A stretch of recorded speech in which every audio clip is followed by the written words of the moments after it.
A partir de este momento y por una hora, Radio Cultura presenta Sendero de Escritores, un programa de la Sociedad Argentina de Escritores, creado por el doctor Antonio Las Heras, conducido por el editor y escritor Daniel Ripoll.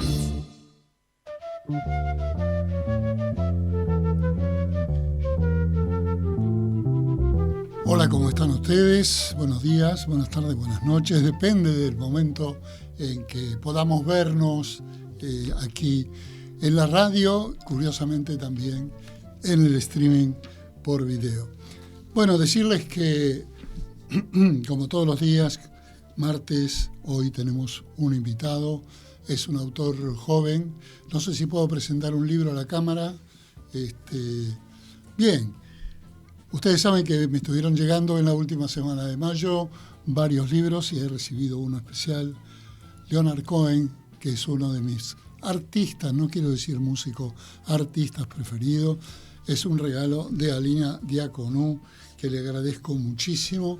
Ambos admiramos a este gran cantante y autor neoyorquino que nos ha dejado hace unos años. Y en mi caso particularmente por la profundidad de su poética. Lo hemos descubierto ya en los años 80, 90 y hace unos años también se ha dado cuenta las letras españolas al otorgarle el premio Cervantes a Leonard Cohen. Claro, como el Cervantes a un músico y además a una persona que hace todo su trabajo en otro idioma, en inglés. Pero es simple. Leonard Cohen, además de ser un gran escritor, también es un gran admirador de principalmente Lorca y toda la poesía española. Por esto, este libro me parece fascinante. La llama, el legado de Leonard Cohen, poemas, canciones y notas personales inéditas, con prólogo de su hijo Adam Cohen. Vamos a la música.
Estamos escuchando a Charly García, el rock nacional, algo inédito en este programa, por lo menos por estos días. Vamos a seguir escuchándolo porque nos vamos poniendo en ambiente de quién será nuestro próximo invitado.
Radio.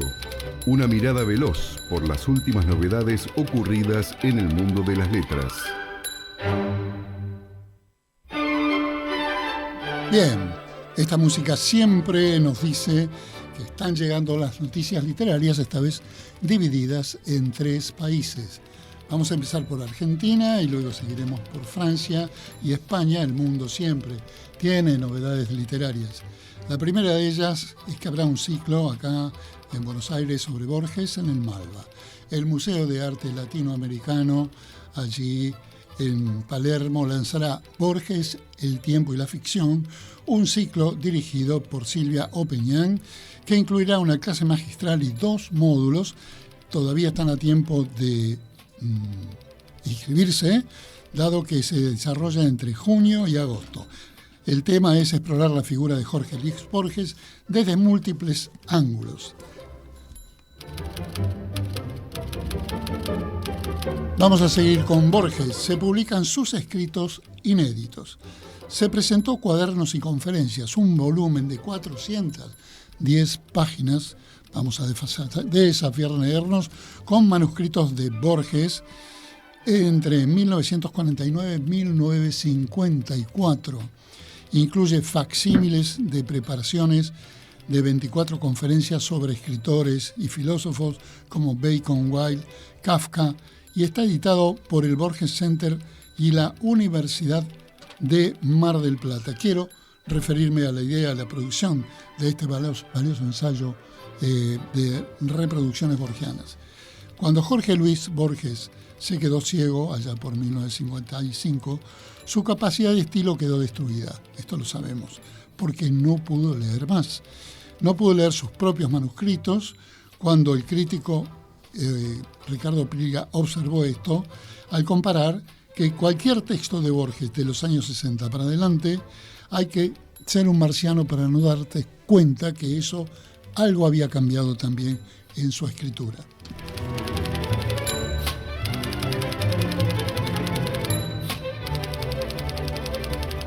Tenemos un nuevo libro de la periodista y escritora juninense Leila Guerriero, que acaba de publicar Teoría de la Gravedad, marcada por un estilo narrativo íntimo y profundo. Recordemos que Leila acaba de recibir la Pluma de Oro hace unos días, pero estaba referida al año 24, ya que en este año 25 le fue otorgada a Fernando Díaz, otro escritor notable.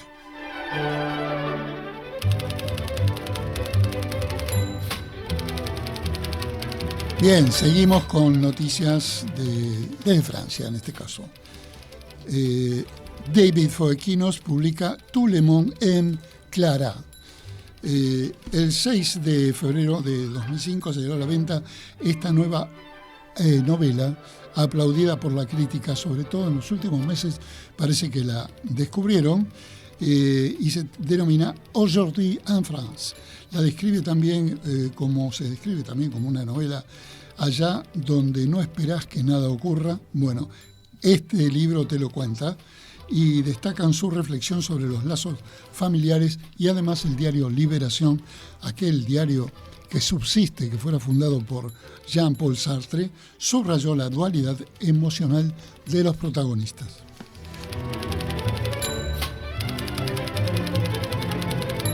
Otra mujer, Florence Seybos, galardonada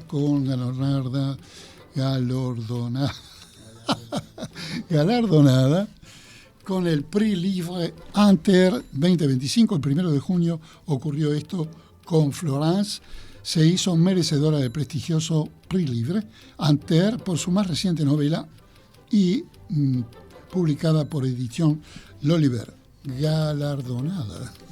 Sigamos.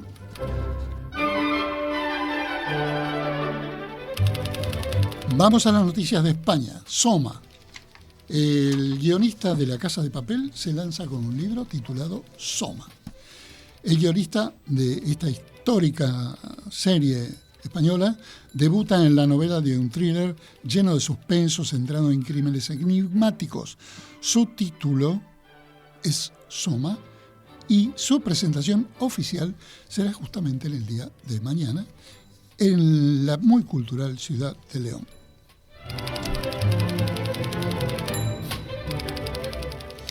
El escritor José Martínez Ruiz, más conocido como Sorín, fue uno de mis mentores cuando estudiaba periodismo, dado que tiene un lenguaje absolutamente preciso. Y Azorín es el nombre de un premio español que ha ganado la escritora María Zaragoza con un título que se llama La Biblioteca de Fuego. Esta novela se ambienta en una España convulsa y rinde homenaje al poder de libros como resistencia cultural. Fue presentada en la localidad de Caudete con buena acogida, esto es muy importante, nos tenemos acá en Argentina, por los clubes de lectura.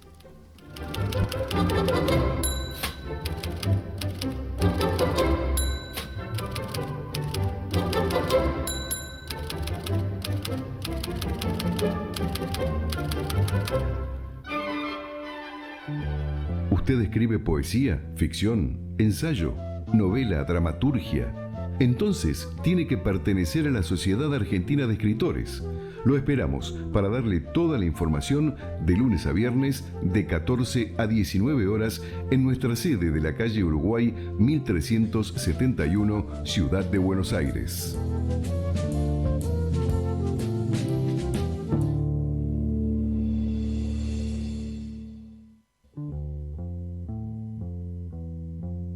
Todos aquellos escritores, así como también las editoriales que quieran enviarnos sus libros, pueden hacerlo a Radio Cultura, programa Sendero de Escritores, Guido 1566, código postal 1016, Ciudad Autónoma de Buenos Aires.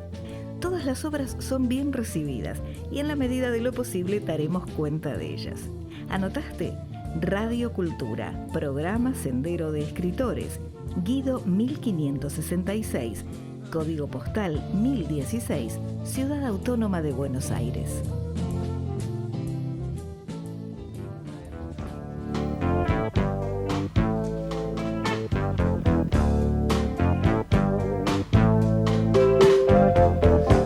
Espero que el autor que nos visita hoy no se defraude con la música que estoy pasando, porque yo siempre en este programa, los oyentes lo saben, paso músicas diversas, poco rock, ya la gente sabe dónde encasillarme, porque trato de ambientar la fecha del día, el reportaje, la noche que se acerca, dentro de poco van a ser la medianoche, y entonces suelo hacer este tipo de cosas con la música, pero hoy no tuve más remedio que poner rock and roll, dado que nos visita un personaje tal vez ligado, y la novela también muy ligado. Quiero decirles que Gustavo Álvarez Núñez en 2012 lanzó un libro de conversaciones con el músico Daniel Melero.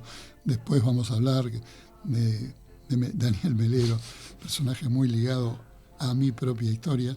El título fue Ahora, Antes y Después, por una biografía posible. Escribió también la primera historia en castellano del hip hop, ese ritmo que tiene tanto que ver con la palabra en realidad, más que con la música, que se llamó Más que Calle en el 2007.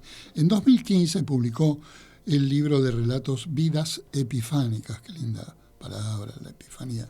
Fue editor musical de la revista Los Incorruptibles y lideró el grupo de rock Spring a mediados de los 90. Leucofobia, en el 2024, es su sexto y último libro de poemas. Pero ahora estamos aquí por otro libro, y primero voy a presentar el libro y luego presentamos a él, Gustavo Álvarez Núñez, ¿Qué hago con la noche? Editado por Tusquets, con una tapa muy interesante, siempre con la serie negra de esta editorial catalana de tanto prestigio, que perteneció a dos hermanos catalanes, ex arquitectos, que llevaron adelante una editorial que ha llegado también a la Argentina. Y entonces, con nosotros, el autor Gustavo Álvarez Núñez. ¿Cómo estás? Daniel, buenas noches, ¿cómo estás? Gracias por invitarme, Gracias por las palabras. Bueno, es un placer para mí. Y gracias por pensar en la música. Igual, te soy sincero, soy una escucha. El rock no es mi única forma de ser. Si bien vengo de la cultura rock, como vos, también, digo, en los últimos 15 años, ponele, me fascina y mucho la música africana. Y más que nada la última, la que se hace, digamos, del blues Tuareg, Mali, estudié mucho Fela Kuti, ¿no? El Afrobeat en los 70. Hoy hay como algunos ritmos como el amapiano, que es como más electrónico house, ya es demasiado para mí, pero digo, trato de expandir las fronteras porque me parece que la cultura rock lo que nos enseñó justamente era ir más allá del rock. Me encanta que me convenzas con mis propias palabras. Por favor. Soy adepto absoluto de eso y anoche, ayer también lo dije en una biopic que me invitaron a participar sobre Lito Nebbia, y dije que precisamente el rock, la posibilidad que te daba es que sea una plataforma sobre la cual crecer. Y que Lito Nebbia, con su diversidad, tanto en sus grabaciones como en su editora, lo había demostrado. Y ahí siempre digo lo mismo, quien se queda en algo y lo defiende a muerte para toda la vida, en realidad no está entendiendo nada, no está entendiendo que la vida es un desplazarse continuamente y hacia nuevos horizontes, y que todo se va acumulando como un pasado, espero que productivo en cada uno. Y el rock nacional ha sido eso en este sentido, un mensaje de libertad, y coincidimos en varias cosas. Yo a veces escucho deleteriamente, voy por YouTube viajando y escucho música africana. ¿Viste? Y además porque, digo, ya está en la misma simiente del rock, el sedimento, el Rolling Stone ese que va girando y que nos va dejando en diversos lugares, ¿no? Porque, digo, vos escribís poesía, has producido mucha producción, digamos, periodística, y hay mucho cine también. Digo, como que la cultura rock lo que nos enseñó es que era como una esponja de un montón de cosas que estaban pasando, entre ellas la cultura, y diversificarla. No se entiende cuando, viste, los rockeros se ponen rockeros. Claro, como no se entiende, y no lo entendieron, cuando los tangueros se pusieron tangueros. Sin duda. Y se evitaron una figura extraordinaria que después les demostró por la contraria, como fue Astor Piazzolla. Ni hablar. Bueno, toda esta cantidad de afinidades es para decir que ¿qué hago con la noche? Que además tiene una afinidad muy importante. La afinidad importante es que mi libro posanterior se llama... es verdad. Es cierto. Tiene una relación sí. también con dígalo la noche. El nombre, dígalo. No, vamos a dejar... Hoy el protagonista es ¿qué hago con la noche? Que es una novela. Lo mío son poesías. Por ahora sigo en la trinchera de la poesía. Vamos a ver a dónde me lleva. Ya está por salir mi 6º libro, que se denomina Textura. Pero esto es porque la trama, ¿no? Que también tiene que ver con textura, trama y textura, total, están ahí, por eso mi libro se llama Textura, porque la trama de esta novela tiene que ver con la música, con los protagonistas de un mundo moderno que se ubica más o menos, ¿en qué años? ¿80? Aquí ahora. Aquí ahora. Porque el personaje en verdad es un señor que va a cumplir 60 años el 3 de julio de 2027. Sí, toda esa parte la leí, claro. Que de un modo nació el mismo día que nació el rock argentino, ¿no? Con la publicación de la balsa de los gatos. Sí. Y bueno, está en crisis no solo con su vida, sino también con su pareja. Entonces, a partir de eso, está en crisis con el mundo. Y lo que hace la novela es como panea 2 días de su vida, la última noche que están juntos, parece ser, hay que leerlo, una pelea. Y en el medio, bueno, voy como yendo para atrás con la vida de cada uno, y a partir de eso también los planetas de cada uno, ¿no? El señor fue agente de prensa muchos años, laburó para agencias internacionales, o sea, vivió por el mundo, y a los 50 se pudo retirar, cobra una herencia. Y lo único, lo que digamos, como que empezó a notarse que fue parte de un engranaje hermoso que es el rock, la industria del entretenimiento, pero que hoy en día es una persona más. No sacó un libro, no editó un disco, no tiene hijos, y a partir de eso como que empiezan a aparecerle muchos fantasmas, y el modo que él ha encontrado para ser feliz es dar un seminario de filosofía de la música que da los jueves 4 horas a la tarde, noche, en una universidad X. Y básicamente lo que hace es que contrasta todas sus ideas de la vida ligada a la música con jóvenes. Bien, veo, porque leí algunas primeras páginas o capítulos iniciales, no pude leerlo todo todavía, por cual tengo una incógnita, que se tratan muy mal con su pareja.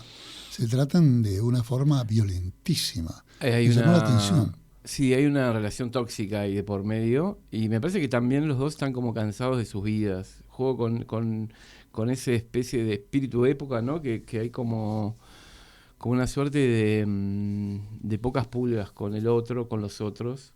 Y me parecía como llevarlo, no sé si al extremo, pero sí. Hay mucha violencia. Sí, una violencia importante. Sobre todo hay, en un momento... Léxica. No se van a las piñas. Él, para que no prejuzguemos, el hombre no es violento, ella digamos, nunca hubo piña, pero podrían llegarse a matar. Sí, pero de forma oral... Son jodidos. Inclusive ella lo acusa con su religión, ¿no? Que me parece, valiente desde el punto de vista del escritor no velar eso cuando por lo general es un tabú, ¿no? Se dice pero no se escribe. Es cierto, pensé mucho en eso y a la vez me parecía que después le iba a dar como todo un marco donde se entendía en un punto que iba más allá de ellos, esa violencia. Yo lo entendí así. Y esa, porque digo, que le dice lo que le diga, más en estos momentos, ¿no? O siempre, me parece, ¿no? Pero digo... sí, vamos a decirlo para que se entienda bien el concepto. Le dice judío en tono despectivo, siendo que efectivamente él es judío, pero y su mujer no. Pero es habitual en la vida cotidiana, es detestable, pero es raro que un escritor lo ponga pudiendo evitarlo. Pero eligió para que se entienda, creo yo, en qué sentido se lo decía. Sin duda. Pensaba que yo no soy judío, que es más lo que decís, tengo amigos judíos.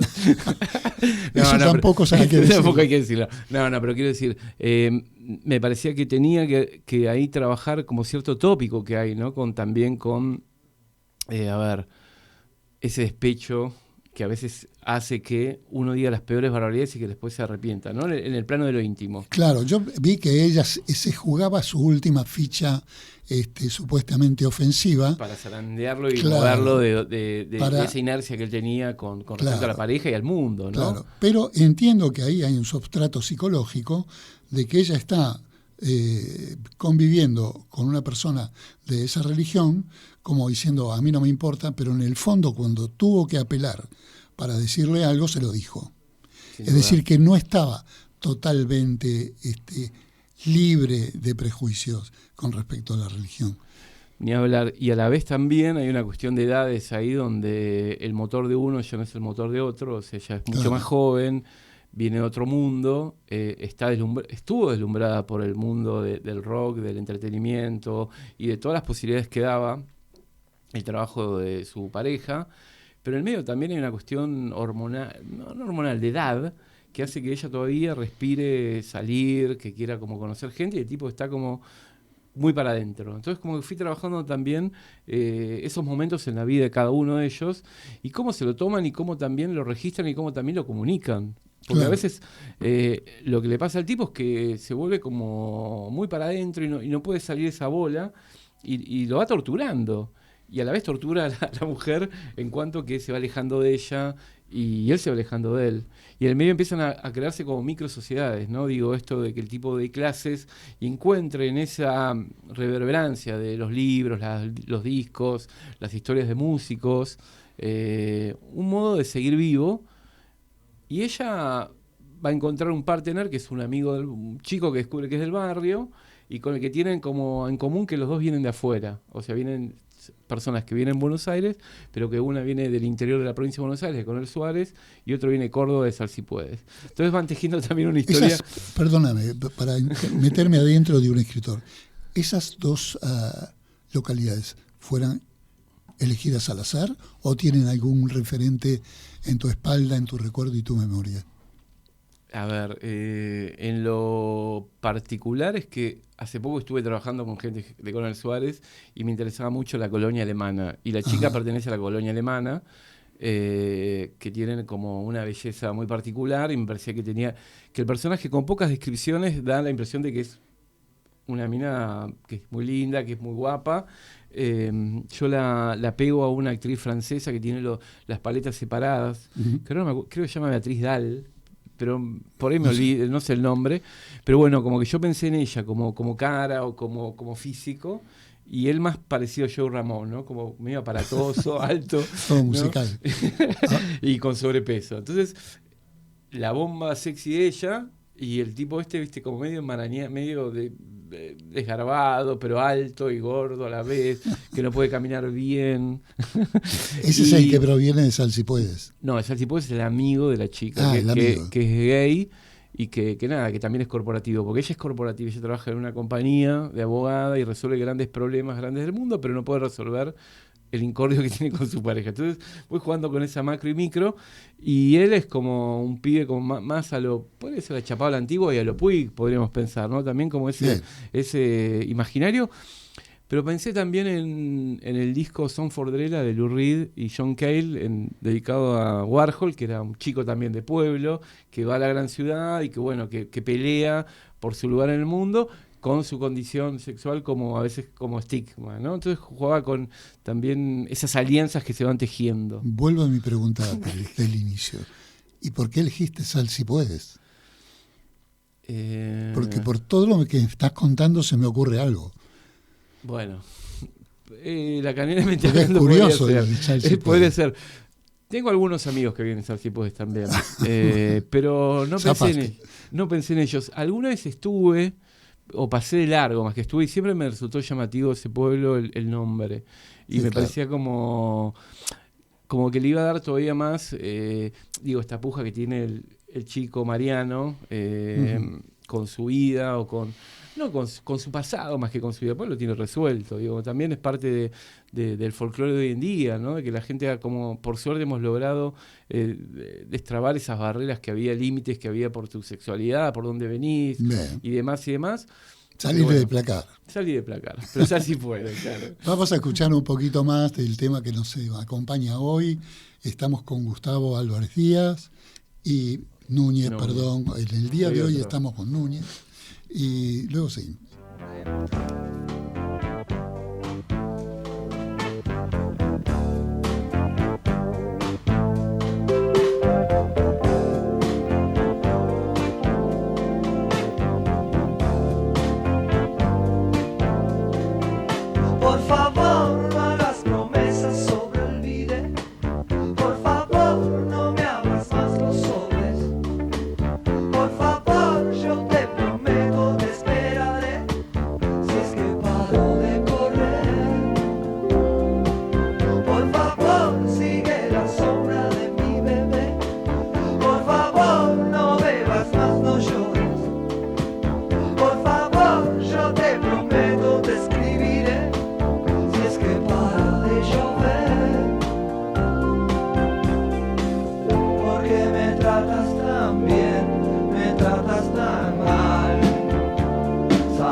Atrévete a vivir en plenitud. El nuevo libro del doctor Antonio Las Heras puede adquirirse por Mercado Libre con envío a domicilio o en locales de Librerías Cúspide.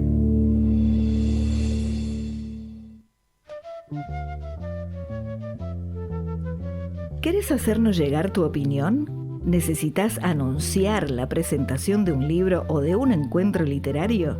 Tenés una forma directa de comunicarte.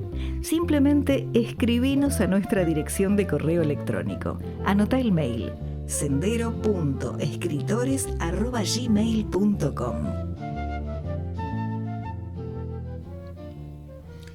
Señores, libros.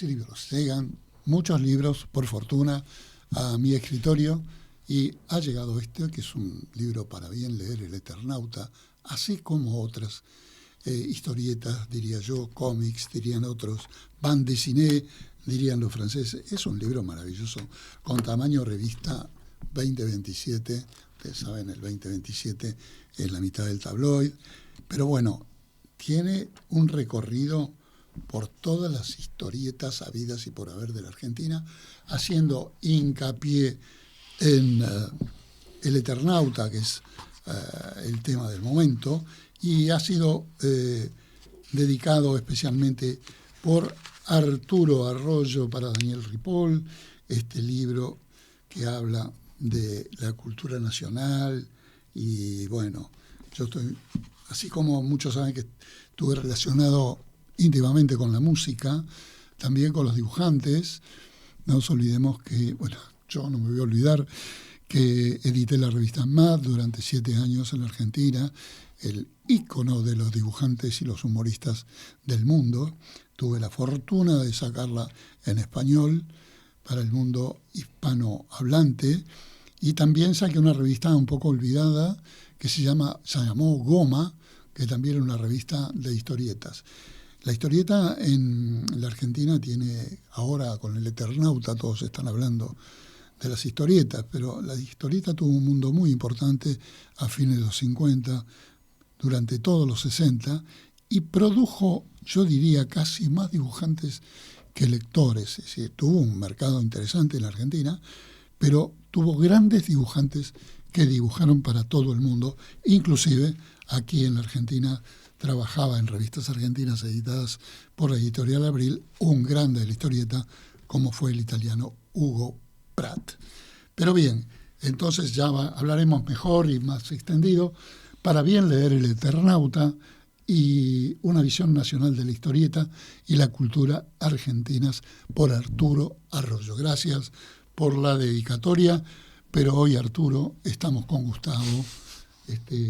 Le toca a él. Otro día te veremos de llamarte y entrevistarte aquí en el Prisón. Estamos hablando de esta inquietante novela que hago con la noche. Gracias. ¿Cuánto tiempo demoraste en hacer esto? Escribirla unos 6-7 meses. Y después me llevó un par de meses más darle forma. Porque era, en verdad, cuando la escribí, era más aeriana, era más experimental. Y yo quería hacer una novela que llegue a Tusquets. ¿Airiana me dijiste? Sairiana, de Saer. Era como más... todo esto que vos estás viendo está muy, muy transparente y limpio, pero antes era un bosque. Bueno, Saer es un especialista en ambientes opresivos. Siempre me llamó la atención que él está narrando algo en el campo abierto y ahí se siente una presión. Ni hablar. Bueno, y eso me interesaba mucho el detalle, ¿viste? Cómo él labura el detalle, cómo él labura lo mínimo que por ahí pasa de largo. Y si vos te pones a pensar, el tipo, parecen que hay grandes temas, pero no se hablan de grandes temas, se hablan de pequeñeces, de neurosis también, y en el medio esta cosa, halo de pareja tóxica. A la vez es una novela acerca del rock, pero no hay sexo, drogas ni rock and roll. Entonces tiene como esas... No habrá sido así en realidad. Poco sexo, poca droga y poco rock and roll. Es más un relato mítico de que la gente quiere creer que es así, pero en la realidad no es. ¿Quién te dice, no? ¿Quién te ve? Me estoy acordando de cosas que debería no voy a hablar, pero en un punto me interesaba cuando la edito y que queda lo que queda y en vez de capítulos aparecen los rounds, porque digamos como que quería que se exalte un poco la idea de esa pelea, pero no la pelea nada más de la pareja, sino la pelea de ellos con sus vidas y con lo que quieren de sus vidas, con sus ilusiones, con sus deseos, y ver cómo eso también hacía que en un punto también se reconcilien o no con todo este quilombo, ¿no? Que se le va tornando sus vidas, ¿no? Eso. Y fue muy importante también la lectura de algunas amistades que les fui pasando el libro y de diferentes como oídos y voces, ¿no? Agarré un crack como Juan Carlos Kramer, de otra generación. Agarré a Damián Huergo, que fue el que hace la contratapa y que es un escritor así sub 45, poner mucho más joven que yo. Y después una amiga del barrio que es lectora, Lucila Barnechea, y también Gonzalo Córdoba, un músico. Entonces como que tenía 4 vertientes para mí, porque yo buscaba que el libro sea, por un lado, ligado a la cultura rock, pero no sea la vida de un músico, de un escritor. No lo es. Es como la vida de una persona o de una pareja o de una generación también, pero tampoco quería quedarme en lo generacional, porque me parece que trasciende. Ni en lo temático. Ni en lo temático. Entonces por eso necesitaba como muchos oídos para ver y ojos para ver si había, qué faltaba, qué no faltaba. Fui podé como 100 páginas. Había historias muy buenas, muy truculentas, ligadas a este personaje que pasea mucho, como un flaner por la ciudad, pero que perdían de vista la procesión dramática del texto.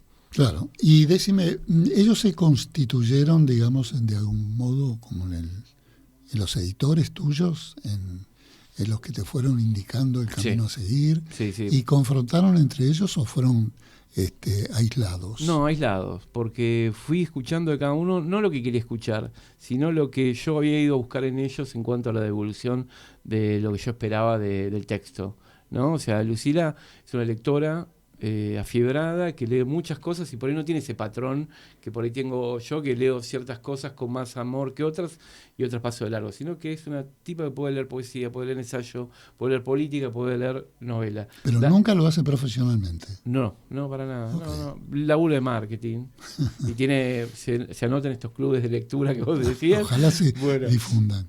Y dos, Damián es un gran escritor, es un gran crítico también, y me interesaba cómo labura en sus textos. Tiene una novela muy buena, La Ley Primera, que mezcla lo biográfico con lo ficcional en relación de un chico que busca a su hermano, que es un catrasca, que adicto a las drogas. Y me encantaba cómo él narraba, cómo él nunca perdía el hilo del drama y del thriller, ¿no? En un punto que implica, que es algo que yo como poeta lo tenía como, nosotros los poetas vivimos, cuando escribimos tenemos como más que nada lo que nos atañe y nos gusta es que aparezca la música, el lenguaje, que aparezca el ritmo, ¿no?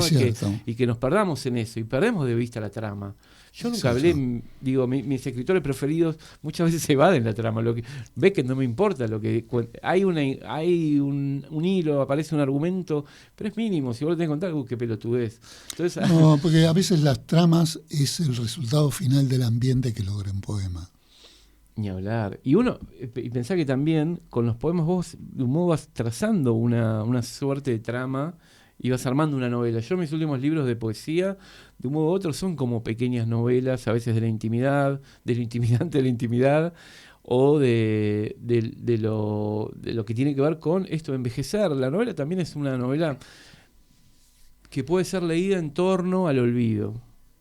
Hoy en día, con esta saturación de las redes y demás, perdemos de vista muchas veces que tenemos grandes valores vivos y que nada más le damos bola cuando se mueren, ¿no? O grandes escritores, grandes músicos, grandes poetas, y que llegó momentos, no se los reconoce en vida todo lo que han hecho, y se tiene que morir para que los pongan en un panteón y después te olvidas también, ¿no? Ahora decime, vos me dijiste que esto transcurre en el presente, con esta sociedad crispada, con estas relaciones internas muy crispadas en la destrucción de lo que se conoce como pareja, como el matrimonio, y todas esas cosas que mantienen a la sociedad como al borde del cambio.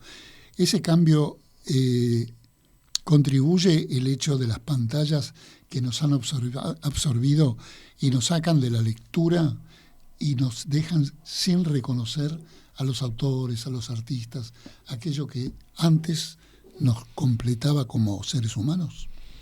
Qué pregunta. A ver, en cuanto a lo que es la escritura en sí del texto y lo que tiene que ver con esta ansiedad y esta prepotencia que hay en la vida cotidiana de todos, ¿no? Vivimos como haciendo muchas cosas y a veces llegamos con la lengua afuera y cuando queremos descansar venimos tan arriba que no podemos pegar un ojo. La escritura, cómo está armada el hilo de la novela, estoy pensando mucho también en cómo se lee hoy y en cómo no se lee, ¿no? ¿Lo pensaste para escribirlo cómo se lee hoy? No, lo pensé cuando lo edité. Porque me interesa el mundo interno del escritor, claro. ¿no? Lo pensé más que nada cuando me tuve que poner a corregirla y a editarla y ver la forma, ¿no? Cómo iba a correr. Son capítulos, pero son entradas, en verdad, y son pequeñas y se leen de un modo u otro bastante rápido, pero a la vez tienen como la sombra. A mí me gusta mucho, soy un lector de subrayado. ¿Qué es el lector de subrayado? Esa persona que anda con la viroma, con el lápiz y subraya los libros. Hay gente que detesta que le subraye los libros. Vos podés encontrar los míos y están hechos mierda. En el buen sentido, porque los uso mucho para trabajar también, como doy talleres de escritura, como escribo, y porque también afano mucho.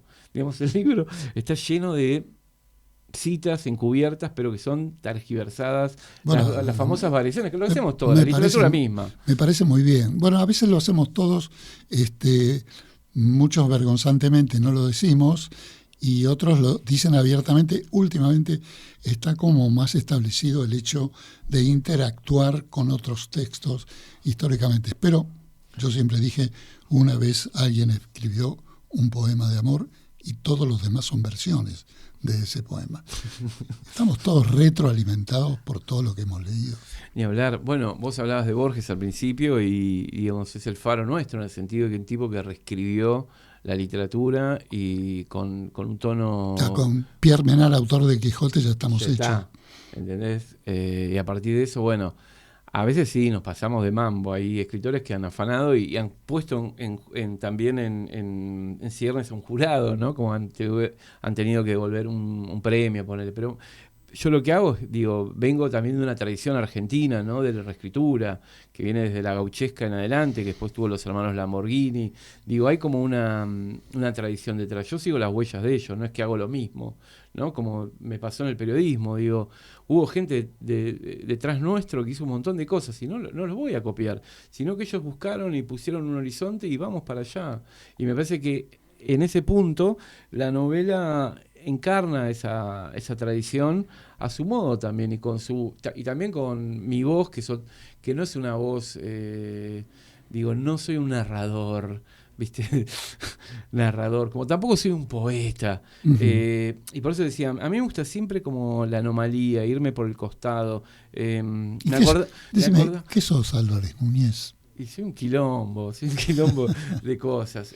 Porque cuando me quieren agarrar por poeta, soy periodista. Cuando fui músico también, ¿entendés? Escribí canciones. ¿Qué hago con la noche? Es una canción, en verdad, que hice hace un par de años y que hace poco la grabó un grupo que se llama Las Escuchas, y que en verdad es otra cosa. Es una canción a los Julio Iglesias, podría ser. Es que la noche lo encuentra y dice, che, loco, salgamos. Dice, no, ni pedo, ya soy grande, me quiero quedar. Entonces es un forcejeo, ¿no? Discursivo entre la noche y el personaje de la novela. Igualmente es etario, ¿no? Yo creo que cuando la noche de la vida llega, uno tiende más a resguardarse y a pensar que las cosas de adentro te dan tanta satisfacción como eventualmente las estimulaciones de afuera. Mejor dicho, imposible. Bueno, pero yo debería saberlo, porque ¿para qué sirve la noche? Se parece a qué hacemos con la noche. No te voy a contar, porque los otros días tuve un temita, porque yo no suelo leer los poemas que escribo, ni en público, ni para mí mismo, ni solo, ni en voz alta.